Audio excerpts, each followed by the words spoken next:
Well, John, moving on to the weekend's game, back at Fratton Park, Sky Bet Championship action returns and Norwich are the opponents. How much are you looking forward to that occasion?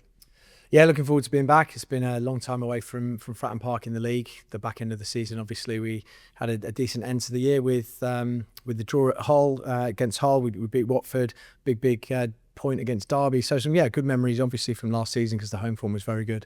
And the last couple of weeks, we've had a decent crowd against Pexvola. Very good crowd last night. Got a bit to put right after the performance, and we're looking forward to doing it. As I said, Norwich the opponents. What is there to expect from them after what you've seen from their opening two games? Yeah, very good side who last year posed a lot of questions to a lot of sides in the league and were a really tough side to play against and probably slightly unlucky to finish where they did. And they've strengthened over the summer, so they've changed manager, obviously. They've got Liam in, who did a fantastic job with Bristol City last year and taken them to the playoff semi-finals. So I think they've strengthened every department, to be honest, and they've signed some very good players from across Europe, and we expect them to be very competitive. So I think it's going to be a really interesting game.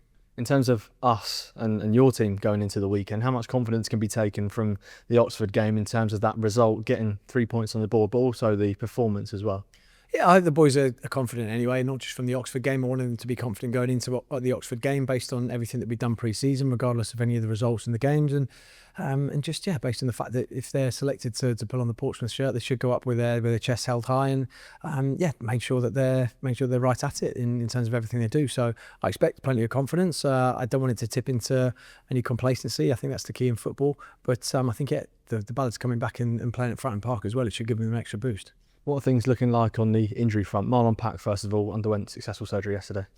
Yeah, Marlon's great. He's been in today. He's not on crutches, walking around absolutely fine. You wouldn't know he's had surgery apart from the sleeve that he's got on his knee. So really pleased with that. It's going to be a 6-weeker, which was the best possible case. Could have been a lot longer depending on what they found when they got in there. So really pleased for Marlon. He's really excited to be back as quickly as possible. And Murph as well? Yeah, Murph's been out on the grass, but just going to be a step too far this weekend for Murph, and one of those that we're looking to get back for the West Brom game. What's training been like this week in terms of the output and the intensity? Has there been two groups with the two different squads, or has it just been sort of business as normal? Yeah, and not been business as normal because we had a split group yesterday. Essentially, the lads that played at the weekend that played yesterday, you would have seen get the minutes: Regan Poole, Doz, Swifty, Flo. And then the others we split off that didn't get the minutes. They trained on Tuesday afternoon, so had a Monday training session, trained Tuesday afternoon and trained again today.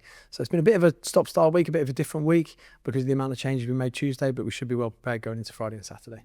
And just finally, obviously with it being August, I have to ask, what are things looking like on the transfer front for you? Yeah, looking pretty good at the moment. I suppose quiet this week in terms of any incomings and outgoings, but we're still working hard to make sure that we're in a good position in a couple of weeks' time. And we're feeling pretty confident at the minute. So as the games start to come thick and fast, particularly this week because we've got 3 games, my involvement just slightly wanes, and I go back and obviously check in with Rich and Brad at every opportunity. But at the minute, fully focused on the game, and there's a lot going on in the background.